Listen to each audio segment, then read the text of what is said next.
Bluetooth literally एक जादू जैसा लगता है। अगर आपने एक iPhone 7 और एक ईयरबड विक्टोरियन के जमाने के एक बच्चे को दे दिया तो लोग उसे जिंदा जला देंगे, ये बोल करके कि ये जादुई सामान का इस्तेमाल कर रहा है। मतलब सीरियसली, हम यहाँ बस एक बड़े से प्लेनेट पर ठंडे और पानी के साथ जी रहे हैं और हमने उसी से ब्लूटूथ बना दिया। ये चल क्या रहा है भाई? वेल, ये एक्चुअली काफी सिंपल है। नहीं, उतना भी सिंपल नहीं। वैसे मैंने झूठ बोला, ये सब चीजें एकदम अजीब हैं। शुरुआत के लिए आपका फोन और ईयरबड्स लाइट के जरिए कम्युनिकेट करता है। इस लाइट से नहीं इस लाइट से। इलेक्ट्रोमैग्नेटिक स्पेक्ट्रम पर एक अजीब तरह की लाइट है। इंसान की आंखें 400 से 600 नैनोमीटर तक देख सकती हैं। थोड़ा जूम आउट करो तो आपको समझ आएगा कि इंसान की आंखें एक्चुअली अंधी हैं। ब्लूटूथ जो लाइट यूज करता है वो यहाँ पर है, स्पेसिफिकली 121 mm से 124 mm तक। ये लाइट न सिर्फ इंसान की आंखों के लिए इनविजिबल है, बल्कि इसकी वेव्स इतनी लंबी हैं कि ये दीवारों के आर पार जा सकती हैं। ठीक वैसे ही जैसे विजिबल लाइट कांच के आर पार जाती है। कूल है ना? पर लाइट मुझे सकीना के गाने सुनने में कैसे मदद कर सकता है? 1 और 0। मान लो 121 mm पर्पल कलर है और 124 mm ग्रीन कलर है। अगर आपका फोन आपके ईयरबड्स को 1 भेजना चाहता है तो आपका एंटीना पर्पल हो जाता है।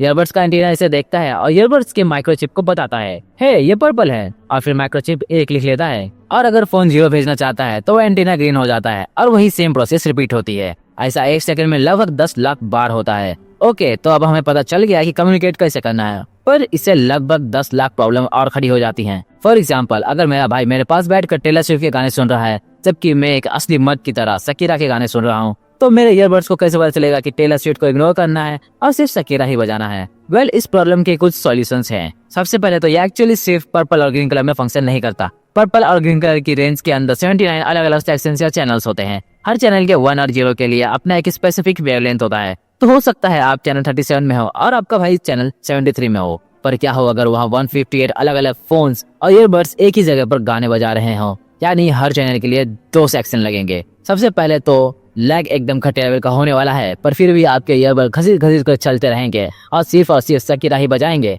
ना कि किसी और का कचरा बजाने वाले हैं। पर कैसे? वेल, अब हम फाइनली बात करेंगे कि आपके हेडफोन्स और फोन्स फेयर कैसे होते हैं। अपने ईयरबड्स को एक ताले की तरह समझो। जब आप ईयरबड्स पर पैर बटन दबाते हैं तो वो एक्टिवली अपने एंटीना के जरिए एक चाबी भेजता है। फिर आप अपने फोन की सेटिंग्स में सारी भेजी जा रही चाबियां देख सकते हैं और आपका फोन कह सकता है चाबी नंबर 37948 मैं तुम्हें चुनता हूँ। इसके बाद क्या होता है कि 1 और 0 के हर पैकेज के शुरुआत में आपका ईयरबड्स अपने ताला बदल लेता है और पुरानी चाबी का यूज करके आपके फोन को एक नई चाबी दे देता है। तो टेक्निकली आपके ईयरबड्स आपके भाई के टेलर स्विफ्ट के गाने सुन सकते हैं अगर वो सेम चैनल में हो। पर क्योंकि इसके पास सही चाबी नहीं है, ये ना सिर्फ उसे पूरी तरह इग्नोर करता है, बल्कि एक्चुअली इसके पास उसे पढ़ने का कोई तरीका ही नहीं होता, क्योंकि वो चाबी बाकी के मैसेज के लिए एक इंक्रिप्शन होती है। अब एक और सवाल उठता है, क्या कोई बीच में ही इस मैसेज को पकड़कर और फिर सब कुछ डिक्रिप्ट नहीं कर सकता जो आपके फोन और हेडफोन के बीच ट्रांसमिट हो रही हैं? वेल, कुछ इंजीनियर्स ने बचपन में लिटिल आइंस्टाइन जरूर देखा होगा,